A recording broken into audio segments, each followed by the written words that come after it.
Class 10th mathematics chapter number 1 real numbers के जो most important question है, इतने बेहतरीन तरीके से मैंने इस वीडियो को कवर किया है ना। इसमें NCERT, R D Sharma, R S Agarwal, NCERT exemplar और सीबीएसई के जो प्रीवियस के क्वेश्चन है अकॉर्डिंग टू न्यू सिलेबस मैंने रखा है। इस वीडियो को बहुत मेहनत से बनाया, ऐसे ही मैं आपको हर एक चैप्टर प्रोवाइड करा दूंगा। तो प्लीज़ इस वीडियो को हर जगह शेयर करना, सब्सक्राइब करना, ठीक है, और कमेंट ज़रूर करना आपको ये वीडियो कैसी लगी, ठीक है, और नेक्स्ट वीडियो आपको मैं कब तक दूँ, ठीक है। Thank you so much, video को एंजॉय करके देखना। Thank you.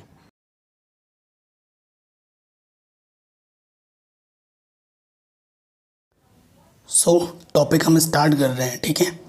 तो पहला टॉपिक देखो, ये जो वीडियो बहुत इंपॉर्टेंट है, टॉपिक वाइज चीज़ों को मैं डिस्कस करूँगा और उस पर क्वेश्चन जो है R D Sharma, R S Agarwal, NCERT exemplar और सीबीएसई में जितने भी प्रीवियस के क्वेश्चन पूछेंगे उन टॉपिक्स पे उनको मैं कवर कर रहा हूँ। इस वीडियो के बाद आपको एग्ज़ाम में कोई भी क्वेश्चन आ जाए आप आराम से कर लेंगे, इतना कॉन्फिडेंस हो जाएगा आप में, ठीक है। बहुत रिसर्च करके बनाए।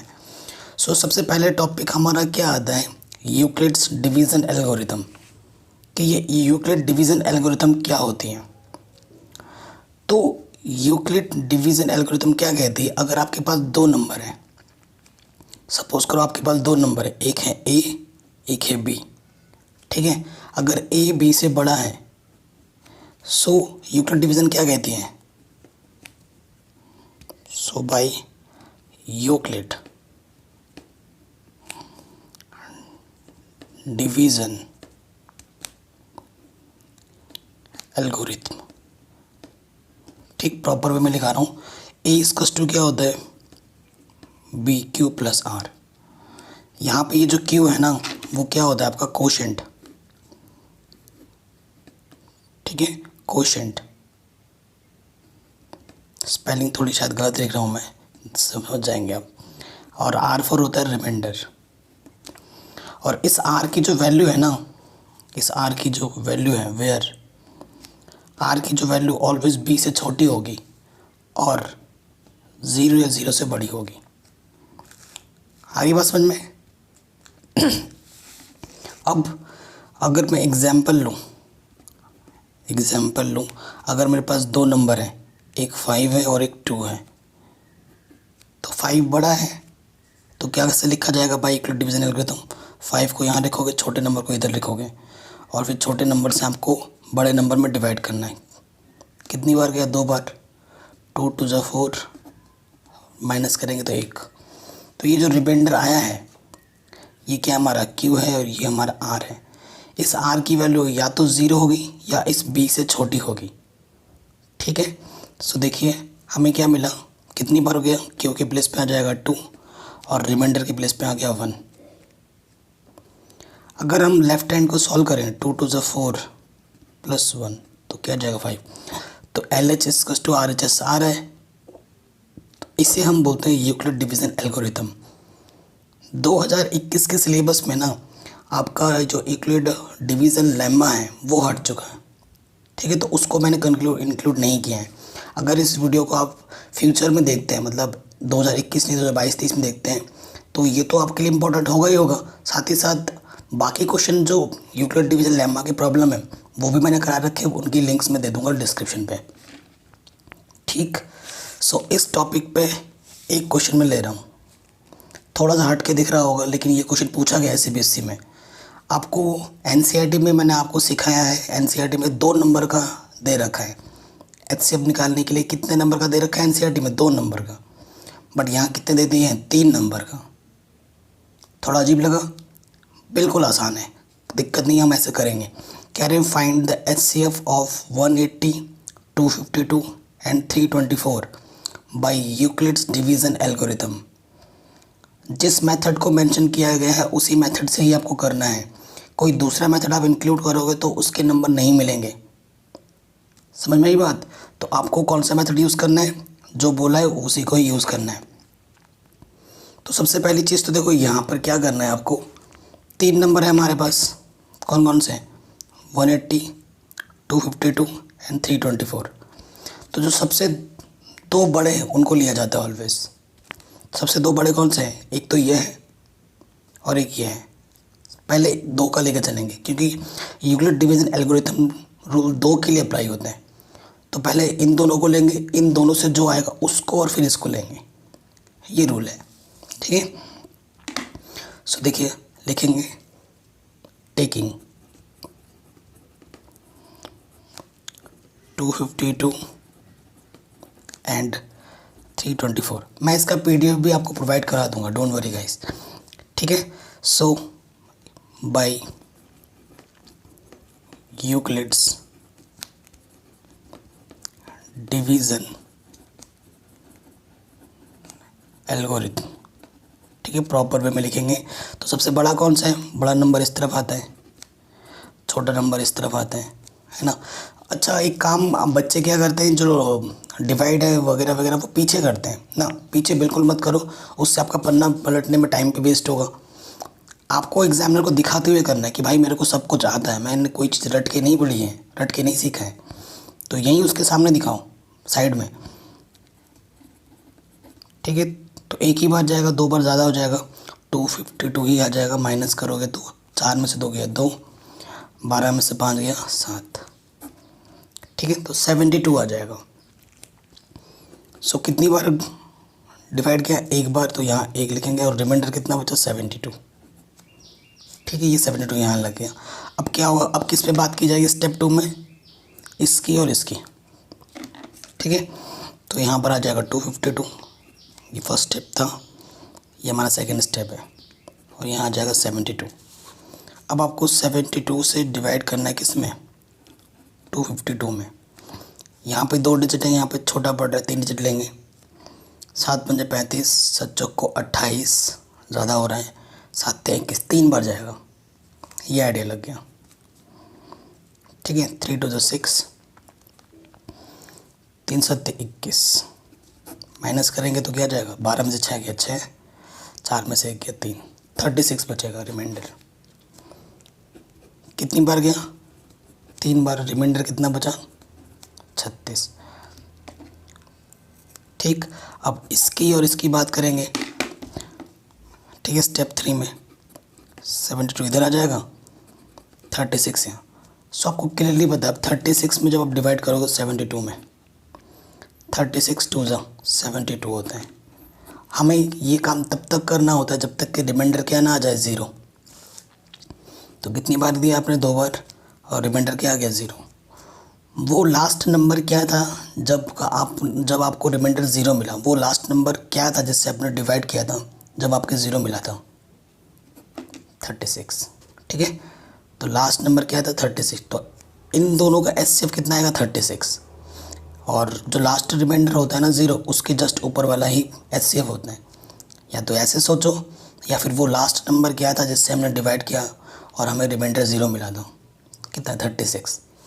सो जो HCF होगा 252 एंड 324 का, वो होगा 36। अब इन दोनों का HCF 36 आया। अब इन दोनों का तो हो चुका है, अब 36 और जो बच गया था नंबर 180, इसके लिए करना है अब हमको। अब बात किसके लिए करनी है? इसके लिए करनी है। नाउ फॉर कितना था? 180 एंड 36, ये 2 नंबर है हमारे पास, ठीक है। 180 and 36 using Euclid's division algorithm, ठीक है। प्रॉपर लिख देंगे। फिर बड़ा वाला नंबर यहाँ आ जाएगा, छोटा वाला नंबर इस तरफ। अब छोटे वाले नंबर से क्या करना होता है? बड़े वाले नंबर में डिवाइड, ठीक है। तो 36, 3 बचे 15, 6 5 30, तो 5 बार जा रहा है पूरा। 5 6 30, कैरी 3, 5 3 15 और 3 18, रिमाइंडर आ गया। एक ही स्टेप में काम ख़त्म। तो कितनी बार गया? 5 बार, और रिमाइंडर क्या आ गया? 0। तो वो लास्ट नंबर क्या था जिससे हमने डिवाइड किया और रिमाइंडर मेरे को 0 मिला? तो वही हमारा रिक्वायर्ड आंसर आएगा। सो जो HCF है कितना आ गया 36। Therefore HCF of 180, 252 and 324 is 36। ये आपका फाइनल आंसर हो जाएगा। इसे आप प्रॉपर वे में इस तरीके से लिखेंगे। बताइए आया कि नहीं आया ना? आसान था। 3 नंबर वाला आपने शायद नहीं किया था तो मैंने करा दिया, क्योंकि ऐसे क्वेश्चन पूछे गए हैं, पूछे जाते बोर्ड में। अब मैंने लिया है 2 नंबर, ये तो हमने पढ़ ही रखा है, और रिवीजन वीडियो है, ये प्रॉब्लम मैंने लिया है NCERT का, ठीक है। और वो पहला वाला प्रॉब्लम RD का था जो आ रखा था। अब इस क्वेश्चन को करना है कि फिर से वही use Euclid division algorithm to find HCF। बहुत इंपॉर्टेंट है, क्योंकि ये जो प्रॉब्लम है ना वो हर बार आता है, चाहे आपके पास बेसिक हो या स्टैंडर्ड हो, इट डजेंट मैटर। मैंने दोनों के लिए रिसर्च करके ये प्रॉब्लम सेलेक्ट किए हैं, तो वही प्रॉपर वे में लिखेंगे। Since 225 is greater than 135 using Euclid's division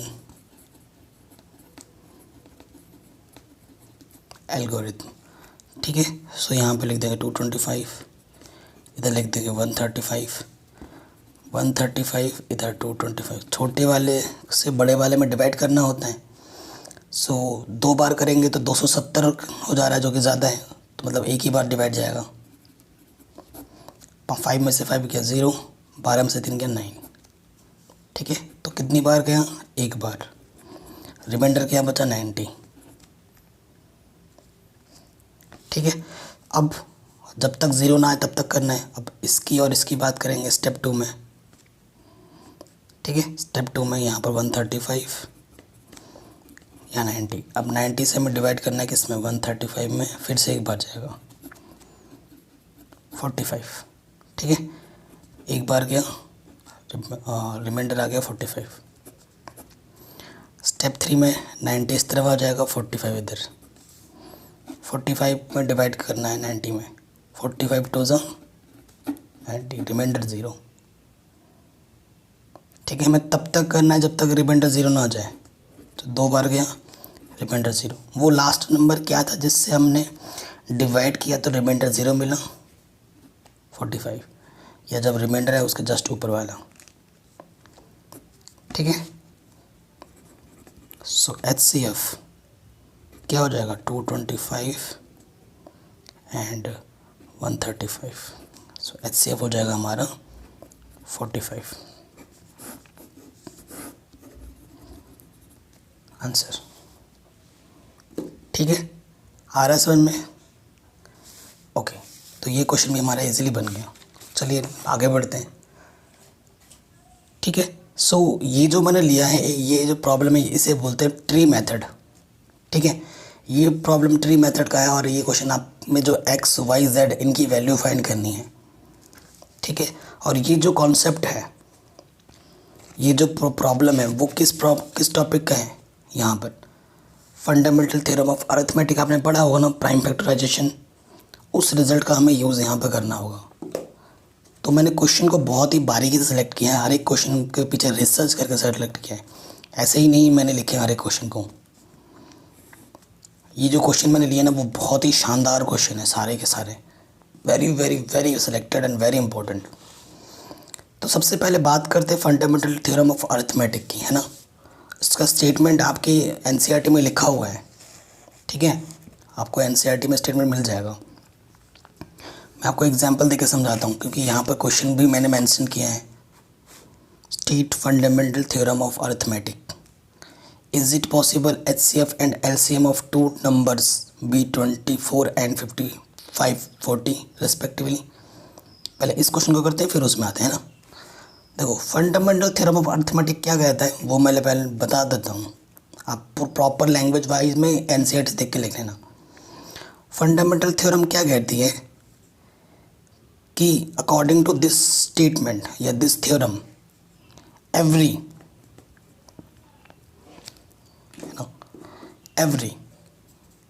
composite number, आपको पता है कंपोजिट नंबर की मोर देन टू फैक्टर्स होते हैं। Every composite number can be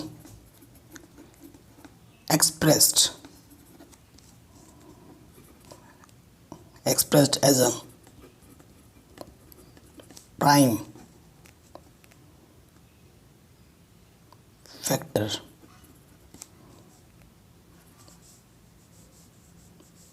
of numbers। ठीक है, प्रॉपर स्टेटमेंट वहाँ से लिखनी है। ये मैंने बहुत ही सिंपल लैंग्वेज में लिखवा दिया है। अब इसका मतलब क्या है, जैसे कंपोजिट नंबर क्या होता है, जो नंबर किसी और नंबर से डिवाइड हो जाते हैं, और प्राइम नंबर क्या होता है, जो सिर्फ वन से और इट सेल्फ से डिवाइड होते हैं, प्राइम नंबर कहलाते हैं ना, आपको पता ही है। सपोज़ करो मैं एक कंपोजिट नंबर लेता हूँ, जैसे कि मैंने ले लिया 15। ये कंपोजिट नंबर है, क्यों? क्योंकि अगर इसका करेंगे तो 3 5 से 15, 5 1 जा 5। ठीक है, तो इसके मोर देन 2 फैक्टर्स हैं, 1 2 3, 1 को भी इंक्लूड करते हैं, तो ये कंपोजिट नंबर है। तो अगर इसका मैं प्राइम फैक्टराइजेशन करूं तो 15 को मैं प्राइम नंबर्स के प्रोडक्ट के फॉर्म में लिख पा रहा हूं। ये जो 3 है वो प्राइम नंबर है, ये जो 5 है वो भी प्राइम नंबर है। तो दुनिया में जितने भी कंपोजिट नंबर हैं उन सभी को हम प्राइम फैक्टर के प्रोडक्ट के रूप में लिख सकते हैं। यही बोलते हैं फंडामेंटल थ्योरम ऑफ अरिथमेटिक। आई बस समझ में, दुनिया में जितनी भी कंपोजिट नंबर है उसको हम प्राइम नंबर्स के प्रोडक्ट के फॉर्म में लिख सकते हैं। प्रोडक्ट का मतलब मल्टीप्लाई के फॉर्म में लिख सकते हैं। First part is clear. Now moving to this next part. यहाँ से क्या बोल रहा है, is it possible that HCF and LCM of two numbers be 24 and 540? क्या यह पॉसिबल है कि हमारे पास जो दो नंबर, कोई भी दो नंबर अगर ऐसे हैं जिनके HCF और LCM 24 और 540 हों? देखो, अगर HCF और LCM जो भी दो नंबर हैं दुनिया में, चलो जो भी हो, वो कुछ भी हो सकते हैं, वो तभी पॉसिबल है जब HCF LCM को पूरा पूरा डिवाइड करेगा। पूरा पूरा डिवाइड करना चाहिए। तो आप वही लिखोगे, it is only possible when, ऐसे लिखोगे आंसर में, it is only possible when the HCF and HCF divisible, proper divisible of each other. ठीक है, ऐसे लिखोगे। यानी कि अब चेक करो, 540 है और यहाँ 24 से अगर 540 को डिवाइड किया जाए तो पूरा पूरा डिवाइड जाना चाहिए, फ्रैक्शन में नहीं आना चाहिए। मतलब LCM को जब आप HCF से डिवाइड करोगे ना तो पूरा पूरा डिवाइड होना चाहिए, पूरा पूरा, मतलब फ्रैक्शन में नहीं बचना चाहिए। करते हैं सॉल्व। सो देखो, यहाँ से अगर मैं इसको काटूँ, किससे कटेगा एक्चुअली, ये 4 से कट जाएगा। 4 छंग 24, 4 एक कम 4, 14 हो गया, 4 3 12, 20, 4 5 20। ठीक है, अब देखो ये नहीं कट रहा, कटेगा सिर्फ किससे कटेगा, 3 से कटेगा। 3 2 जा 3 चौके 12, 3 5 15। अब 45/2 ये पूरा पूरा डिवाइड नहीं हुआ, ये फ्रैक्शन में बच गया। ठीक है, सो इसका आंसर क्या होगा, no, is it not possible since HCF and LCM is not divisible. ये आपका रीज़न हो जाएगा, ये आपका आंसर हो जाएगा। ठीक है, आया पर समझ में? चलिए आगे बढ़ते हैं। सो आंसर में यहाँ लिख दोगे नो। ठीक है, अब ये आ जाते हैं नेक्स्ट क्वेश्चन पे, कंप्लीट द ट्री।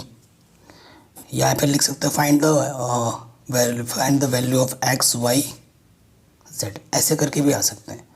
अब इसको सॉल्व करना है तो सबसे पहले ट्री मेथड में मैं नीचे आ रहा हूँ, यहाँ पे आ गया, यहाँ पे आके मैं रुक गया। क्यों? देखो, इसका मतलब क्या होता है कि मैं, ये एक्चुअली फैक्टर है, 371 का फैक्टर है ये 7 और z। इसका मतलब है कि 7 और z को आप मल्टीप्लाई करोगे तो जाके आपको 371 मिलेगा। सो हियर ऐसे लिखेंगे, 7 into z equals to 371। So z की वैल्यू क्या होगी, 371। ये 7 मल्टीप्लाई में जाकर डिवाइड हो जाएगा। 7 चौको 28। ठीक है, 28 कितना बचा, 7 चौको 28, 7 पंजे 35, 5 बच जाएगा, है ना, 5 बार। तो 21 7 21 तो z की वैल्यू कितनी आ गई 53। ठीक, अब यहाँ आ जाओ, यहाँ इससे मेरे को लेना देना नहीं है, यहाँ पर मेरे को y चाहिए ना, मेरे को y चाहिए। तो y कब आएगा, जब इसकी और इसकी मल्टीप्लाई करूँगा तब y मिलेगा। सिंस y क्या होगा 3 × 1 8 5 5, इसकी और इसकी प्रोडक्ट करेंगे तभी y मिलेगा। ठीक है, तो देखो 3 5 = 15 कैरी 1, 3 5 = 15 और 1 16 कैरी 1, 3 8 = 24 और 1 25 कैरी 2, 3 1 = 3 और 2 5। सो y की वैल्यू क्या हो जाएगी 5 5 6 5।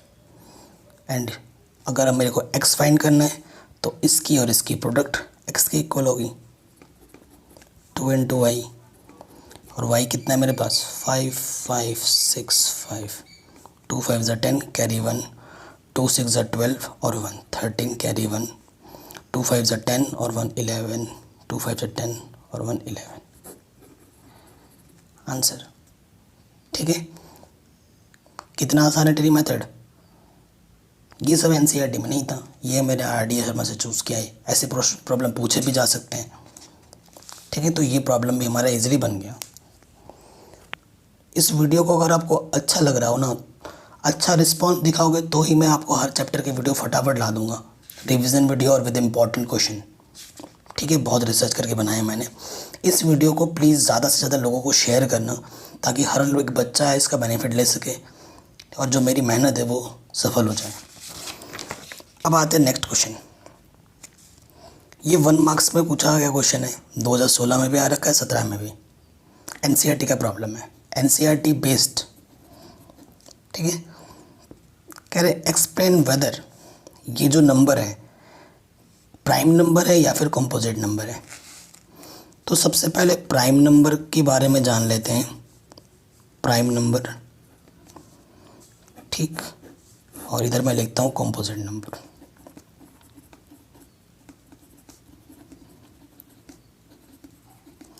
ये दो चीज़ हैं, इनके बारे में हम थोड़ा सा जान लेते हैं, है ना, थोड़ा सा इंट्रोडक्शन पॉइंट में। प्राइम नंबर क्या होते हैं, ओनली 2 फैक्टर्स, मतलब फैक्टर्स तो वैसे वो 2 फैक्टर्स क्या होते हैं, एक होता है इटसेल्फ, मतलब वो नंबर खुद, और दूसरा क्या होता है 1। और इसमें क्या होता है मोर देन 2 फैक्टर्स, जिसमें कि एक तो होता ही होता है, ये वाला तो हर एक नंबर का फैक्टर होता है, उसके अलावा और 2 नंबर आ जाए। मतलब किसी नंबर को अगर 2 नंबर या 2 से ज़्यादा नंबर के प्रोडक्ट के फॉर्म में दिखा देता हूँ तो वो नंबर क्या होगा, कंपोजिट नंबर होगा।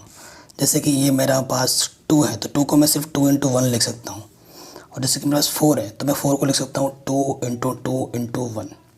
तो इसको मैंने मोर देन 2 नंबर्स के प्रोडक्ट के फॉर्म में लिख के दिखा दिया है। इन शॉर्ट में इसको मैं ऐसे लिख सकता था, है ना। इस 1 का मतलब 1 तो दोनों में ही आ रहा है, तो 1 को छुपाओ, तो इटसेल्फ होता है ना प्राइम नंबर में ओनली, और कंपोजिट नंबर में किसी नंबर को हम प्रोडक्ट के फॉर्म में लिख सकते हैं, तो वो कंपोजिट नंबर होते हैं। ओके, ये तो रहा कॉन्सेप्ट की बात। अब हम आ जाते हैं क्वेश्चन पे।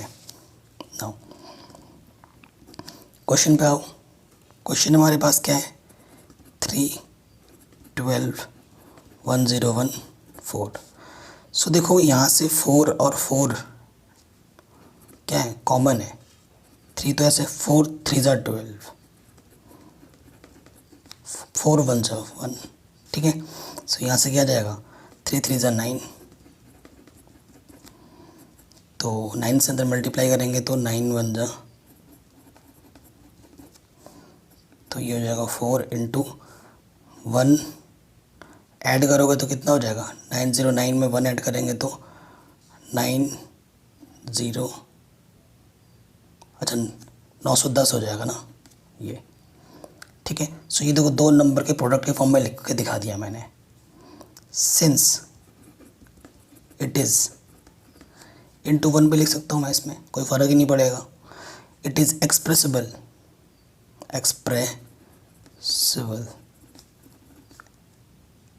As more than two numbers, hence it is composite number। तो ये क्या है, कैसा नंबर है, ये कॉम्पोजिट नंबर है, क्योंकि ये नंबर कॉम्पोजिट नंबर क्या होते हैं, जो किसी मोर देन टू फैक्टर मतलब किसी और नंबर से भी डिवाइड हो जाए।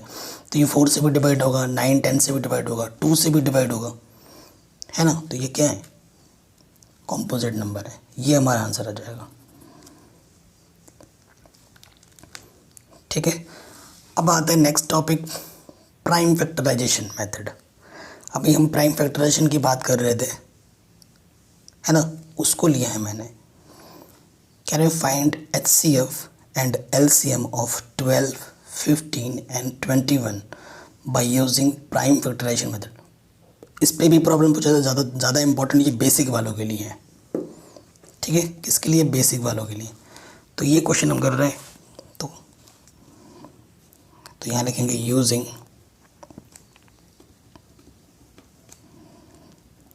Prime factorisation. ठीक प्रॉपर वे में करवा रहा हूँ हर एक चीज़ को मैं, जैसे एग्ज़ाम में करना है। 12 लिखोगे, 2 6 12, 2 3 6, 3 1 3, पता ही है आपको ये सब चीज़ें। फिर 15 लिखूँगा मैं, 3 5 15, 5 1 5। फिर 21 लिखूँगा, तो 3 7 7 1। तो देखो यहाँ लिखो आप 12 में देखो क्या है, 3 एक बार है और 2 की पावर 2 है। ठीक है, फिर 15 में आ जाओ, 3 एक बार है, 5 की पावर एक बार है, और 21 में 3 एक बार है, 7 एक बार है। ठीक है, नाउ अगर HCF की बात करूं मैं, HCF में क्या होता है, मिनिमम पावर देखते हैं, और जो 3 नंबर तो तीनों में देखेंगे, 4 नंबर होगा तो चारों में देखेंगे। 3 नंबर में यही इकलौता नंबर है। अगर कुछ भी तीनों में कॉमन ना हो तो उस टाइम में HCF आपका 1 होगा। ठीक है, जब तीनों में कोई भी नंबर आपको, जैसे यहाँ पर दिखा 3 है, यहाँ पे 3 है, बट यहाँ पर 3 अगर नहीं होता तो उस केस में HCF कितना लिखना, 1। ठीक है, सो 3 की मिनिमम पावर जो तीनों में है, 3 की पावर 1। ठीक है, तो और कुछ है तीनों में नहीं। सो HCF मेरे पास कितना आ गया, 3। ठीक है, अब मेरे को निकालना है LCM। LCM का रूल क्या कहता है, जो HCF आया तीनों में उसको तो लिखना ही लिखना है, और जो बच गए हैं उसको मल्टीप्लाई में कर दूँ। जैसे ये 7 यहाँ से बचा था, यहाँ से 5 बच गया, और यहाँ से 2 की पावर 2 यानी कि 4। तो 3 7 21, 5 चौको 20, 21 दूनी 42, 420। सो HCF कितना आ जाएगा, 3, और LCM कितना आ जाएगा, 420। ठीक है, आया समझ में, ये भी बन गया इजीली। ओके, चलिए नेक्स्ट क्वेश्चन पे आते हैं। ओके, अगला क्वेश्चन है हमारे पास HCF से रिलेटेड। ये प्रॉब्लम आपके जो MCQs वाले प्रॉब्लम नहीं होते उसमें आ सकते हैं, छोटे प्रॉब्लम। कह रहे the largest number which divides 17 and 120 leaving remainder 5 and 8 respectively is। ठीक है, सो यहाँ कीवर्ड नोटिस करो, हमें वो लार्जेस्ट नंबर फाइंड करना है। लार्जेस्ट नंबर का सीधा सीधा ताल्लुक, सीधा सीधा रिश्ता किससे होता है, रिश्ता इसका किसके साथ है, HCF के साथ। अगर यहाँ पर मिनिमम नंबर बोलता तो आपको LCM निकालना होता। ठीक है, और लार्जेस्ट बोला है तो हमें HCF निकालना है, और ये नंबर और ये नंबर रिमाइंडर क्या छोड़ेगा कंटिन्यूसली, 5 and 8। सो आप यहाँ पे लिखोगे अकॉर्डिंग टू क्वेश्चन।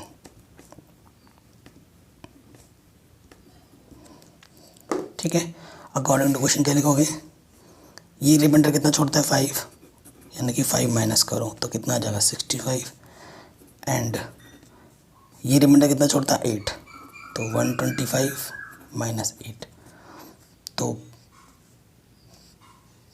8 घटाना है तो 117 आ जाएगा। ठीक है, अब सॉल्व करो, HCF निकालना है। नाउ HCF ऑफ 65 एंड 117, ये हमारा आंसर होगा, ये निकालना है। तो हम यूज़ करते हैं कौन सा, फैक्टराइजेशन मेथड, आसान पड़ेगा। 5 1 5, 5 3 15, 13 1 13, क्योंकि 13 एक प्राइम नंबर है। 117, 13 नम्मा 117, 3 3 9, 3 1 3। ठीक है, सो 65 ऐसे लिखेंगे,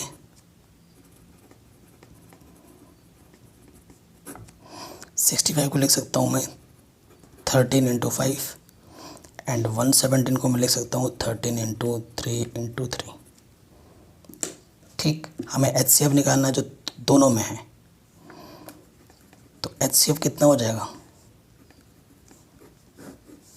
13। ये हमारा आंसर आ गया इजीली। ठीक, तो नेक्स्ट क्वेश्चन जो लिया वो भी इम्पोर्टेंट है, MCQs में पूछे जाते हैं ये क्वेश्चन 1 मार्क्स में।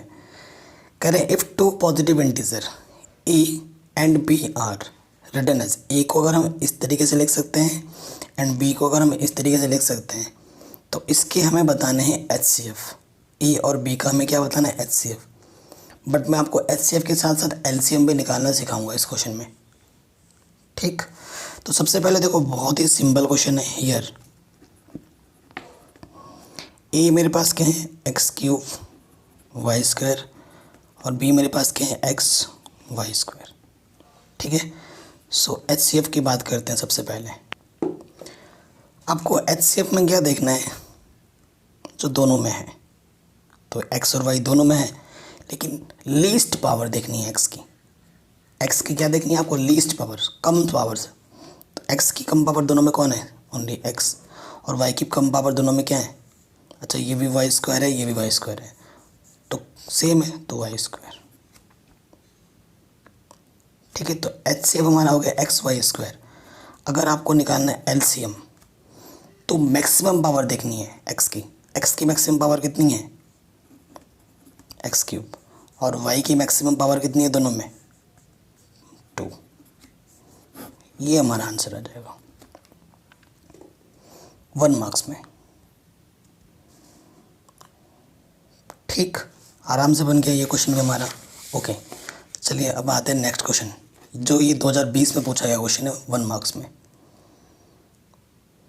क्वेश्चन क्या बोल रहे हैं, if the HCF of 65 and 117 is expressible in the form of this, find the value of m। तो यहाँ पे जो अननोन वेरिएबल m है, इसकी वैल्यू हमें पता करनी है। क्वेश्चन को ढंग से पढ़ो, क्या बोला है, 65 और 117 के HCF को अगर इस फॉर्म में लिख पाएँ तो m की वैल्यू क्या होगी। तो देखो क्या है, अकॉर्डिंग टू क्वेश्चन जो HCF होगा 65 और 117 को, उसे हम किस फॉर्म में लिख पाएंगे, इस फॉर्म में। तो पहले हमें इसका क्या निकालना है, HCF। आपको क्वेश्चन में तो निकालना पड़ेगा, लेकिन थोड़ा फोकस को दिमाग पर जोर डालो। अभी ये क्वेश्चन हमने किया था थोड़ी देर पहले, 65 और 117 का HCF हमने निकाला था, याद आ रहा है, कितना आया था, 13 आया था। ठीक है, तो मैं डायरेक्ट यहाँ लग दे रहा हूँ 13, आप डायरेक्ट मत करना क्योंकि आपको पहले निकालना है। अगर MCQs में आता है तब तो डायरेक्ट कर सकते हो, लेकिन अगर आप प्रॉपर सॉल्यूशन फॉर्म में आए तो पहले निकाल के दिखाना पड़ेगा। तो ये माइनस की तरह क्या हो जाएगा, प्लस का, तो ये हो जाएगा 130। इधर मल्टीप्लाई में रखिए क्या हो जाएगा, डिवाइड में 65 2 130। सो m की वैल्यू कितनी आ गई, 2 आंसर। सो आप देख पा रहे हो कि मैंने क्वेश्चन कितने अच्छे तरीके से सिलेक्ट किए हैं। मैं बोल रहा हूँ ना, इस वीडियो के बाद रियल नंबर से आपको कहीं से भी कोई क्वेश्चन दे देना, आप यूँ कर दोगे चुटकियों में। ठीक, तो ये ऐसे ही मैं आपको हर चैप्टर करवा दूँगा, हर chapter. It's my promise. So बेहतर प्रिपरेशन के लिए आप हमारा फटाफट से मेंबरशिप प्लान ज्वाइन कर सकते हैं। अब नेक्स्ट क्वेश्चन लेते हैं हम। क्या बोल रहे हैं? The HCF and LCM of two numbers are 9 and 360 respectively. If one number is 45 find the other. और ये क्वेश्चन 2018 में 19 में पूछा गया है। इतना सिंपल क्वेश्चन है ना। देखो हमें गिवन क्या है, HCF है 9 और LCM कितना है 360। फर्स्ट नंबर हमारे पास है 45, सेकंड नंबर हम मान लेते हैं x। ठीक है,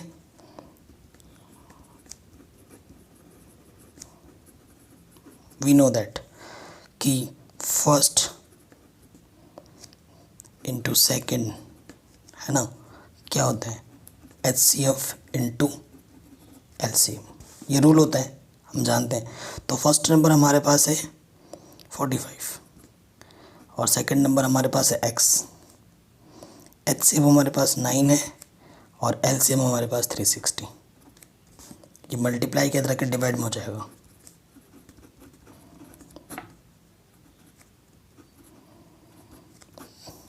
9 5 45, 5 7 35, 1 बचा 5 दूनी 10।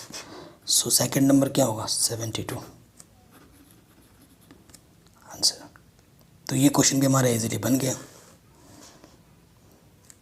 ठीक है, आराम से हो गया ये क्वेश्चन भी। अब आते हैं इम्पॉर्टेंट क्वेश्चन में। ये बहुत इम्पॉर्टेंट प्रॉब्लम है, ये पिछली बार भी आया था, हर बार आता है, हर बार ये क्वेश्चन। ठीक है, इस बार जो आया था इसमें में आया था।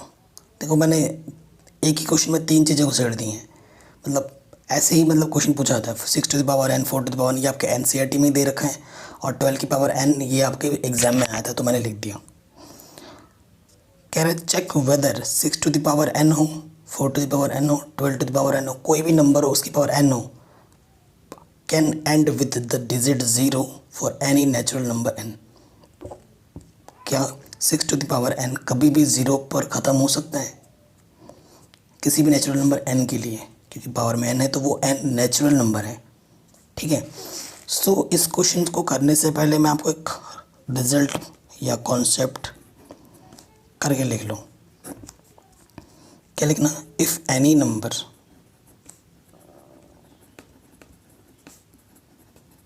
एंड्स विथ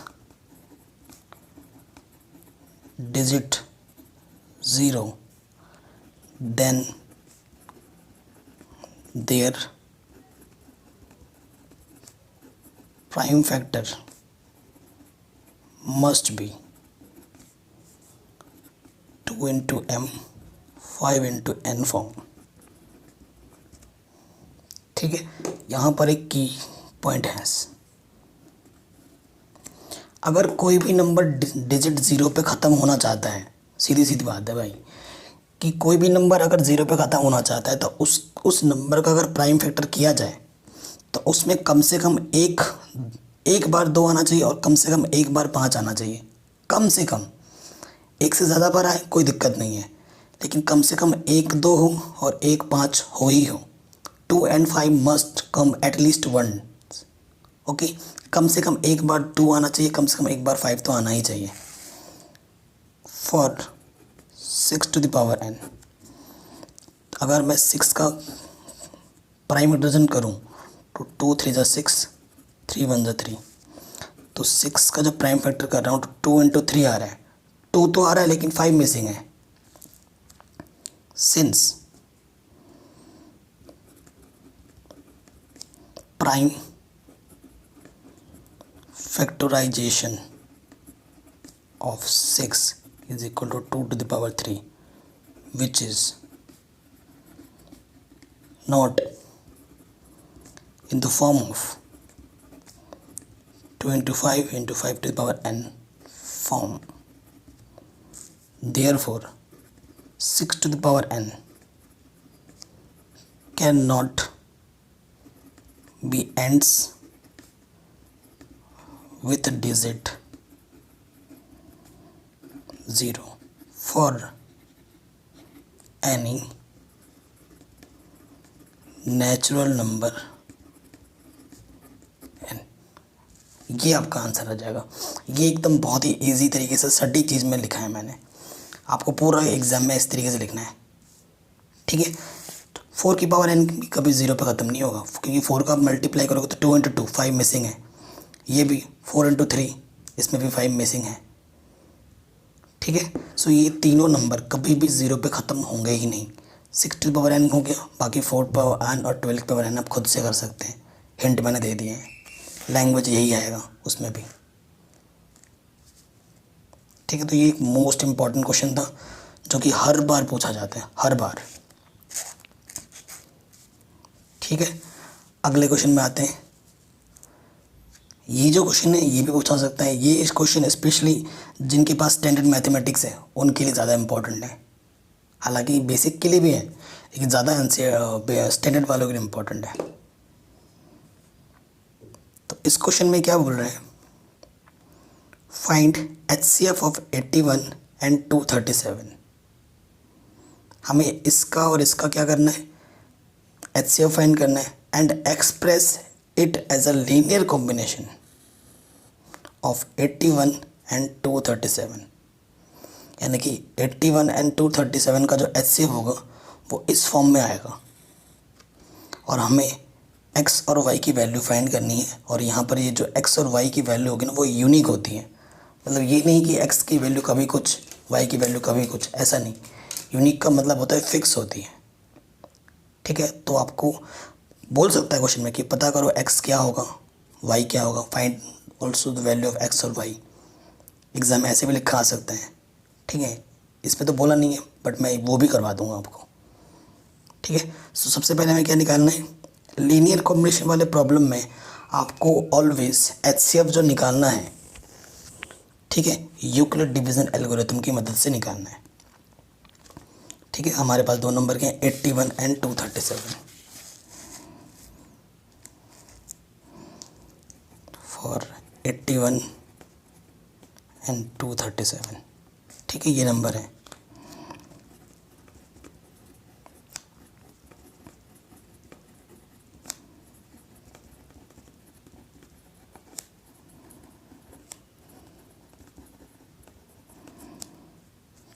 ठीक है, तो यहाँ पर 237 लिखो, यहाँ पर 81 लिखूँगा मैं, वही रूल 81 से 237 में क्या करना है, डिवाइड करना है। कितनी बार जाएगा, 8 दूनी 16, 8 तिया 24, है ना। 3 बार में ज़्यादा हो जाएगा, 2 बार जाएगा, 2 2 2 8 16, 13 में 6 गया 7, 75 आ जाएगा रिमाइंडर। सो कितनी बार गया, 2 बार, रिमाइंडर कितना बचा 75, ठीक है। ओके, अब नेक्स्ट स्टेप में क्या करना है, इसको और इसको लेना होता है, ठीक है ना। तो यहाँ क्या आ जाएगा 81 और यहाँ आ जाएगा 75, तो क्लियरली एक ही बार जाएगा, 75 बन जाए 75, तो 11 में से 5 गया 6 आ जाएगा। कितनी बार गया, एक बार, और रिमाइंडर क्या बचा 6, ठीक है। तब तक करना जब तक कि 0 ना आ जाए। अब यहाँ 75 लिखो, यहाँ 6 लिखो, तो 6 कम 6, 1 बचा 15, 6 दूनी 12, तो कितना आ जाएगा 3। सो कितनी बार गया, 12 बार, और रिमाइंडर बचा 3, तो इधर 6 आएगा, इधर 3, 3 2 6, रिमाइंडर अब की बार आ जाएगा 0। तो HCF कितना आ गया 3। सो क्वेश्चन में क्या बोला है, अकॉर्डिंग टू क्वेश्चन जो HCF है, HCF 81 एंड 237 कितना है, 3 है। अब इसको लीनियर कॉम्बिनेशन के फॉर्म में लिखना है।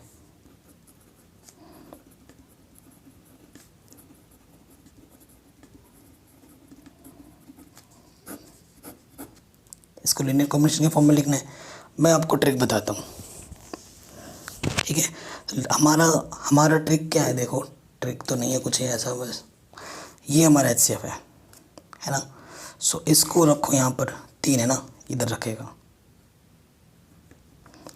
और ये 75 है, ये प्लस का 6 इंटू 12 इधर रखे, क्या होगा माइनस का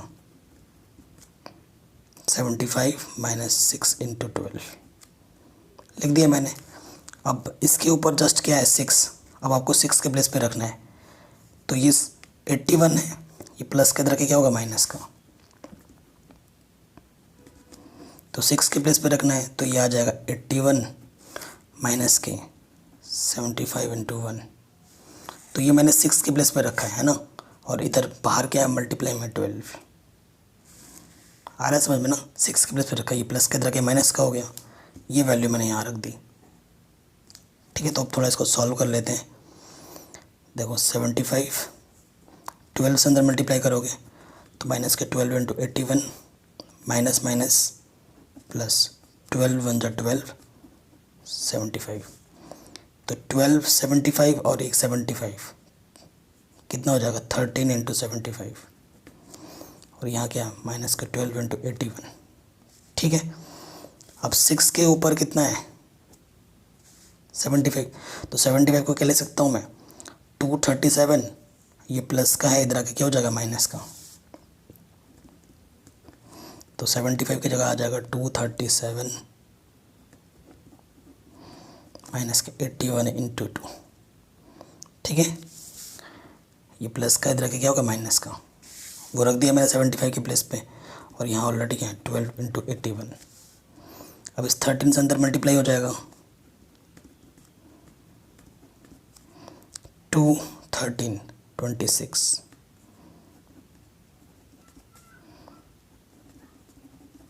देखो ये 81 ये भी नेगेटिव का है, ये नेगेटिव है, तो 12 और 26 क्या हो जाएगा, ये तो है 13 इंटू 237 2 6 8 2 और 1 3 38।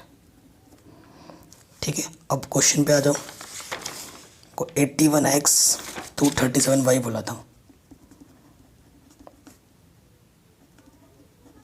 ठीक है, कंपेयर करोगे तो देखो x के प्लेस पे क्या है 81 के साथ x था, तो ये x के प्लेस पे है, ये लीनियर कॉम्बिनेशन के रूप में हमने दिखा दिया। यहाँ तक हो गया आंसर। हियर x के प्लेस पे क्या है माइनस के 38, और y के प्लेस पे क्या है 13, ये आ गया आंसर। ठीक है, ये आपका आंसर आ गया। तो HCF को लीनियर कॉम्बिनेशन के फॉर्म में दिखा दिया हमने, और साथ ही साथ हमने x और y की वैल्यू भी निकाल दी, जो कि बिल्कुल यूनिक है। ठीक है, तो ये प्रॉब्लम भी हमारा इजीली बन गया। ओके, अब आते हैं नेक्स्ट टॉपिक पे, रैशनल एंड इरेशनल नंबर, जिस पे क्वेश्चन पूछा ही जाएगा, फिक्स है, ये टॉपिक आएगा ही आएगा।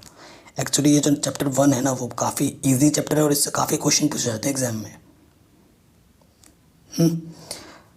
सबसे पहले बात करते हैं रैशनल नंबर की। रैशनल नंबर क्या होता है? एवरी नंबर, कोई भी नंबर जिसे हम p अपॉन क्यू की फॉर्म में लिखते हैं, जहाँ पर क्यू की वैल्यू क्या ना हो, 0 ना हो, एंड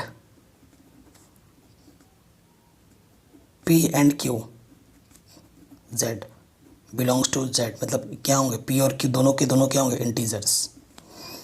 p और q क्या होने चाहिए इंटीजर्स होने चाहिए, वो पॉजिटिव का भी हो सकता है नेगेटिव का भी हो सकता है, बट इंटीजर होने चाहिए p और q। और q की वैल्यू क्या ना हो 0, नीचे 0 नहीं हो सकता।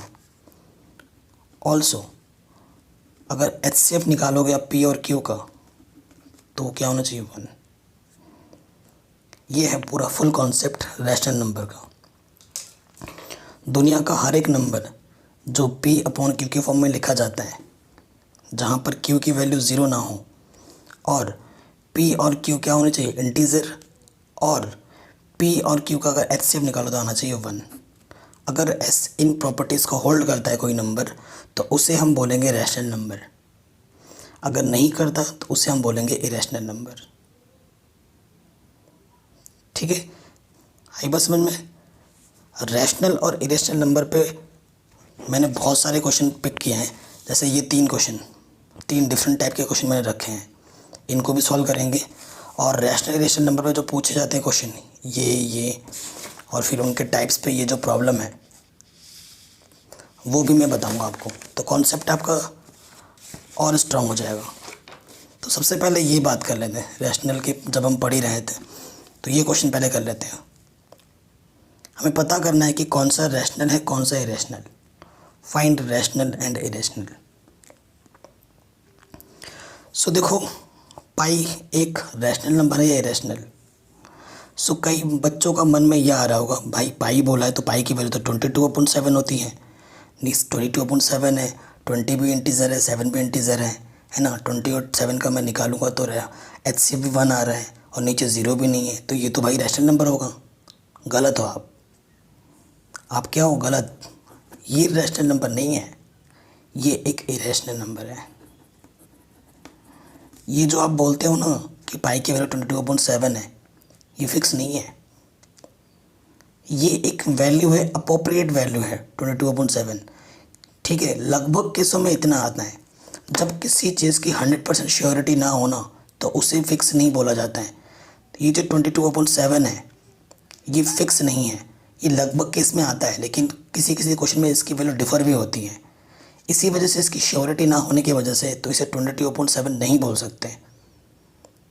ठीक है, क्वेश्चन जब हम करते हैं, सॉल्यूशन में जाते हैं, सो हमें बोल दिया जाता है कि पाई की वैल्यू 22/7 यूज़ करना है, 3.14 यूज़ करना है ना। तो ये जो पाई है वो एक रैशनल नंबर नहीं, क्या है, एक इरेशनल नंबर। ऑलवेज याद रखना। ठीक, जितने भी नेचुरल नंबर हैं, इंटीजर हैं, ठीक है, वो सारे के सारे आपके रैशनल नंबर होते हैं। √16 का मतलब क्या है, 4। तो 4 के अपॉन में मैं 1 लिख सकता हूँ, तो ये आ गया P/Q के फॉर्म में। तो ये क्या है, एक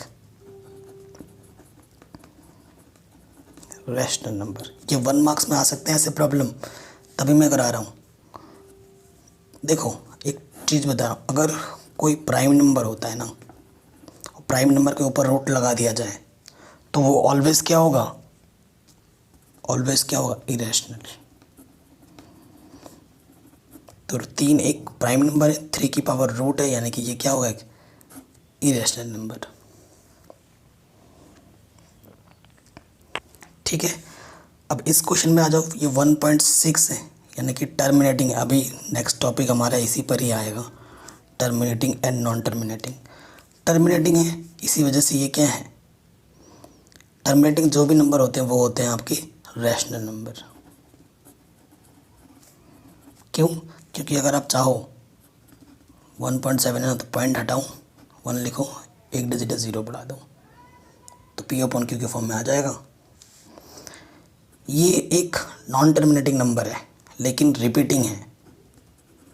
इसका मतलब ये हुआ, अगर हमें एक पैटर्न मिल जाता है, नॉन टर्मिनेटिंग है लेकिन एक पैटर्न है जो कि बार बार रिपीट हो रहा है, 3 3 3 3 3 3 3, तो इससे नंबर को हम बोलते हैं रैशनल। ये भी एक नॉन टर्मिनेटिंग नंबर है, लेकिन इसमें कोई पैटर्न नहीं है, नॉन रिपीटिंग है। 7 के बाद 07 है, फिर 007 है, फिर 007 है, कोई पैटर्न नहीं है ना, रिपीट नहीं कर रहा है। सो ये क्या है, इरेशनल। तो मैंने आपको सारे एग्जाम्पल दे दिए, लगभग जितने भी रैशनल छांटने के लिए आ सकते हैं एग्ज़ाम में 1 मार्क्स में। तो ये प्रॉब्लम भी हमारे आराम से बन गए। ठीक है, अब ये इन प्रॉब्लम में आने से पहले कुछ और जान लेते हैं। चलो उनको बाद में ही करेंगे, अभी या अभी कर लेते हैं, फिर उसको करते हैं ना, टर्मिनेटिंग एंड नॉन टर्मिनेटिंग। अगर आपके पास कोई रैशनल नंबर है, चलो इसको कर ही लेते हैं, उसके बाद उन पे आते हैं। रैशनल नंबर है आपके पास, वो P/Q के फॉर्म में लिखा जाएगा, Q की वैल्यू नॉन ज़ीरो होना चाहिए। इफ़ डिनोमिनेटर,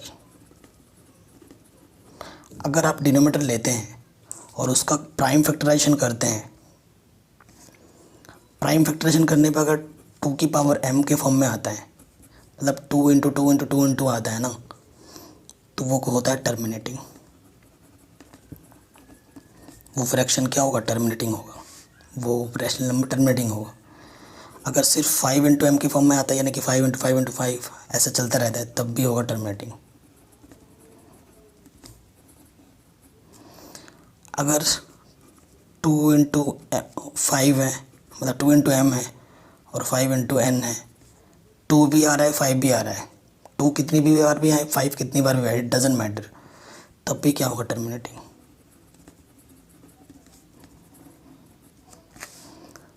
सपोज करो ये दो नंबर नहीं आ रहा है, 3 आ गया, 3 इंटू 7 आ गया, है ना, कुछ ऐसे नंबर आ गए, 11 आ गया, तब क्या होगा, non terminating.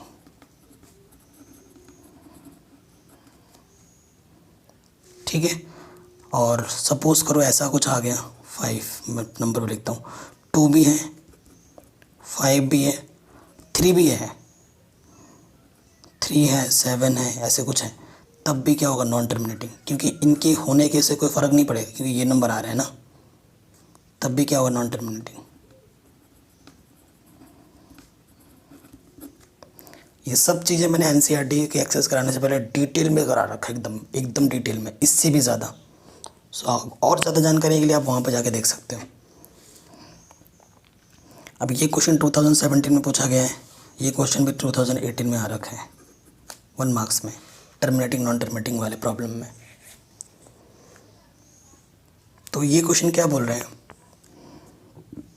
The decimal expansion of the rational number, हमें ये एक रैशनल नंबर दे रखा है, will terminate after how many decimal places. ठीक है, कि ये टर्मिनेट होगा, ये बोल दिया उसने, कितने डेसिमल प्लेस के बाद होगा वो बताना है आपको।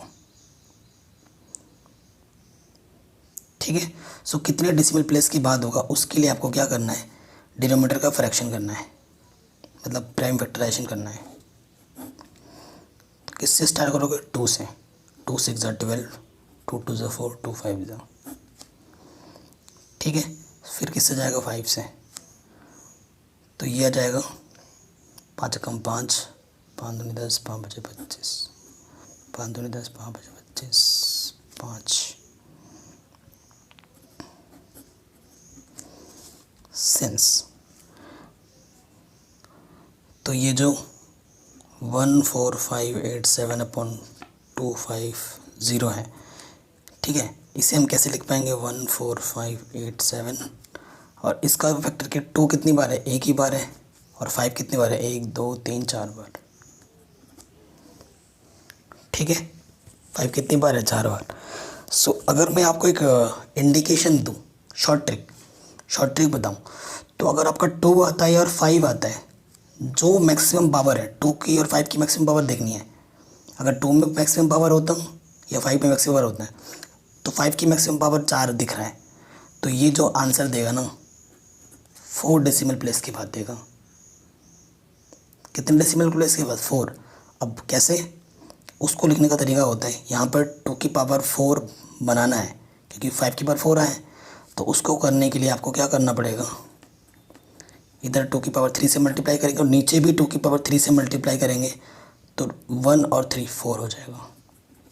तो 2 की पावर भी 4, 5 की पावर भी 4, तो ये कितने प्लेस के बाद जाएगा, 4 डेसिमल प्लेस। ये इसका आंसर है शॉर्ट ट्रिक निकालने का।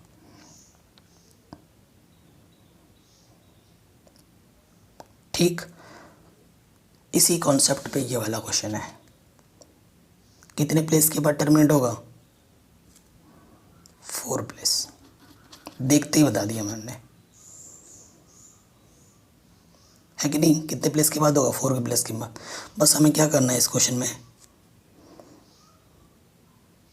ये 23 है, ठीक है, 2 की पावर 3 नहीं है, ये ध्यान रखना, 2 की पावर 4, 5 की पावर 3, तो 5 की पावर 4 बनाने के इसमें 5 से मल्टीप्लाई करेंगे और इसमें भी 5 से मल्टीप्लाई कर देंगे, तो ऊपर 23 इंटू 5, नीचे हो जाएगा 2 की पावर 4, 5 की पावर 4, तो कितने प्लेस के बाद जाएगा, 4 प्लेस के बाद।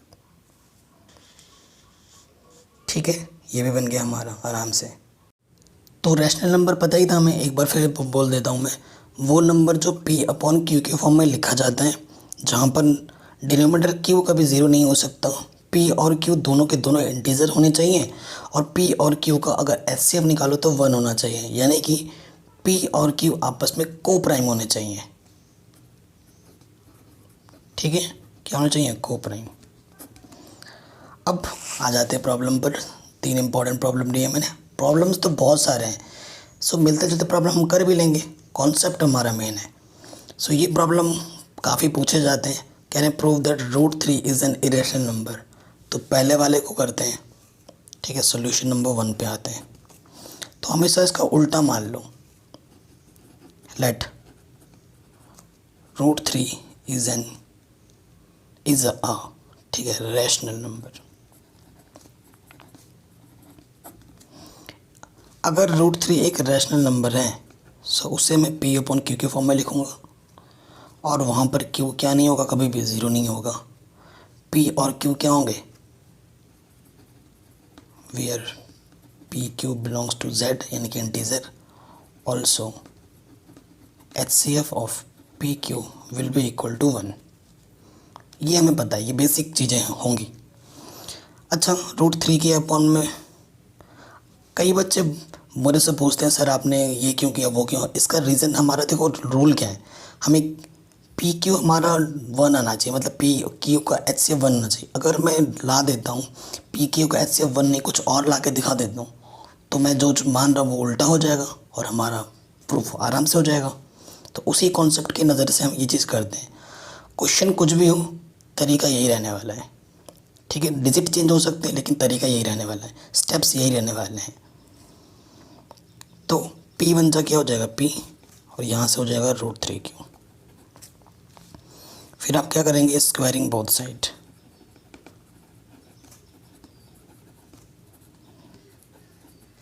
स्क्वायरिंग बोथ साइड करेंगे तो यहाँ से पी स्क्वायर क्या आ जाएगा, रूट हट जाएगा स्क्वायर करने पर, और क्यू का स्क्वायर क्या हो जाएगा, Q square.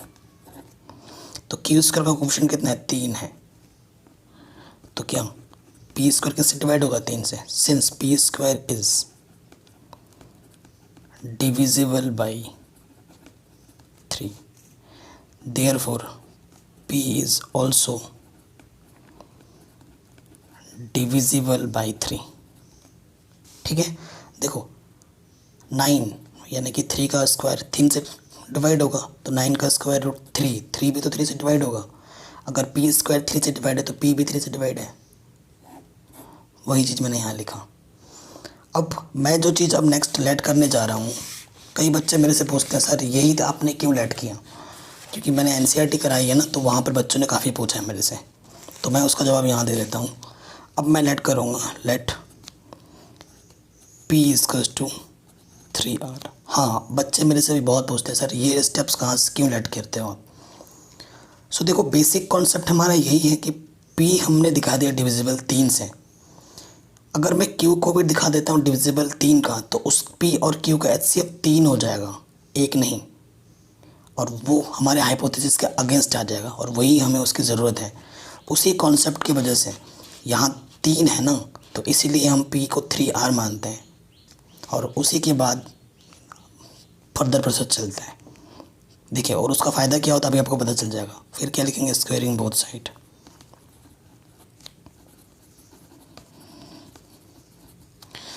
Both side square करने पर यहाँ से 9R स्क्वायर आ जाएगा, और पी स्क्वायर की वैल्यू, क्योंकि पी स्क्वायर एक बार तो दिखा चुके हो ना, दोबारा आपको ज़रूरत तो होगी नहीं, आपको चाहिए क्यू स्क्वायर की। यूजिंग फर्स्ट पी स्क्वायर की प्लेस पे क्या रख सकता हूँ? 3 क्यू स्क्वायर। यह है इसका बड़ा रीज़न।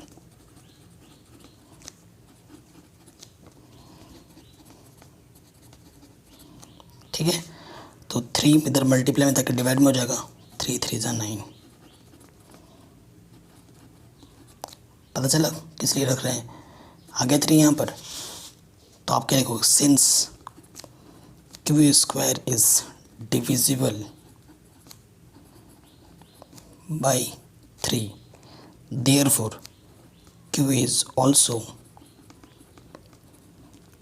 Divisible by 3। ठीक है, since P and Q both divisible by 3, it implies जो HCF है P और Q का वो कितना है, 3 है, ना कि 1।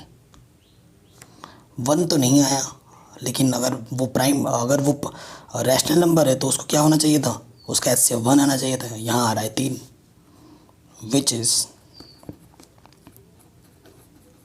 अगेंस्ट आवर स्टैंडर्ड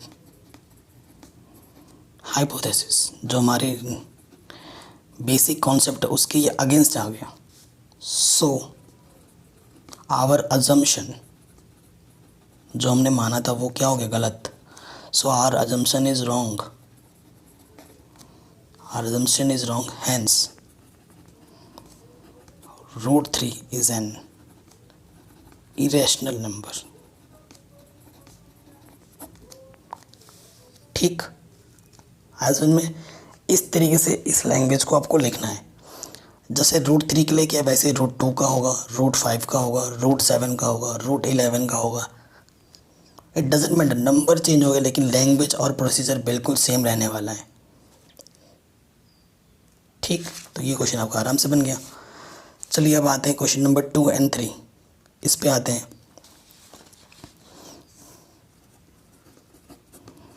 तो ये क्वेश्चन नंबर 2 और 3 तो ज़्यादा ही आसान है, ठीक है, और बल्कि और सिंपल है।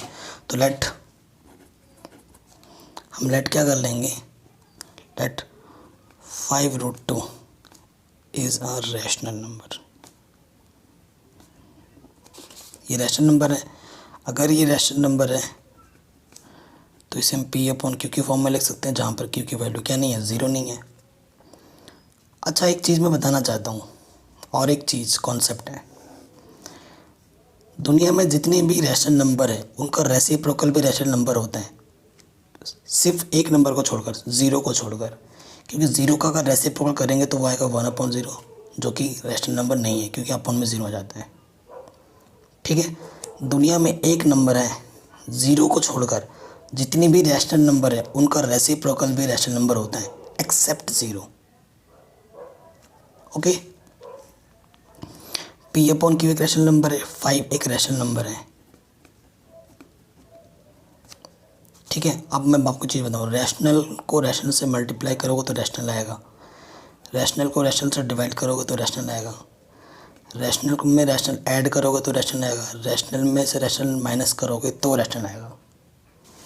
तो रैशनल को रैशनल से डिवाइड करेंगे तो क्या आएगा, रैशनल। इस तरफ है रैशनल, इस तरफ है इरेशनल, क्योंकि प्राइम नंबर का रूट इज इरेशनल। ठीक है, तो क्या लिखना है, since P/5Q is a rational number but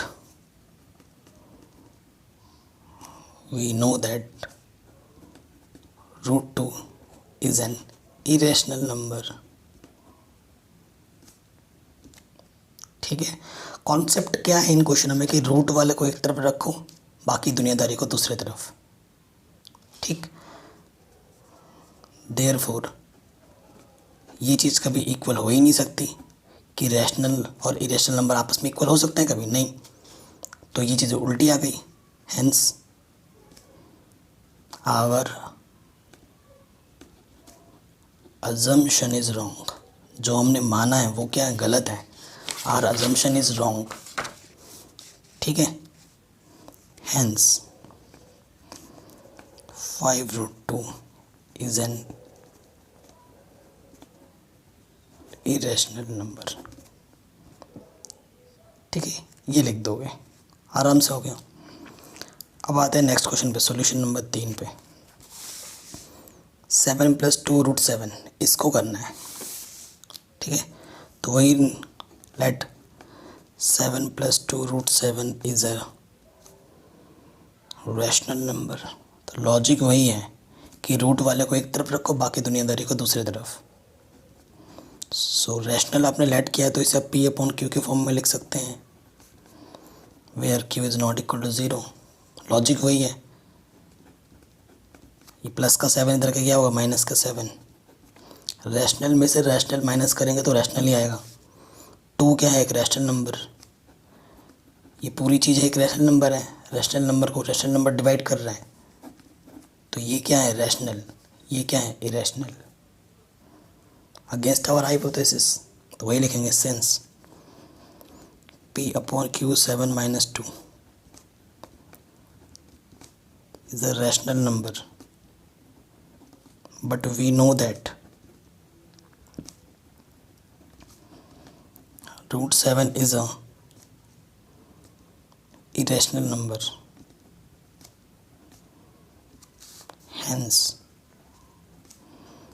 √7 cannot be equal with, ठीक है, therefore our assumption is wrong, हमने जो माना है वो गलत है, hence 7 + 2 √7 is an irrational number।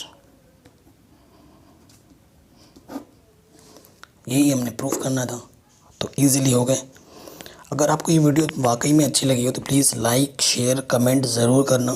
बेहतर प्रिपरेशन के लिए आप हमारा मेंबरशिप प्लान ज़रूर ज्वाइन करें और इस वीडियो को हर जगह प्लीज़ शेयर करें, ठीक है। और ऐसे ही मैंने आपको हर चैप्टर बता देना है, हर चैप्टर की इस तरीके से one shot revision with important question लेके आऊँगा, ठीक है। जय हिंद।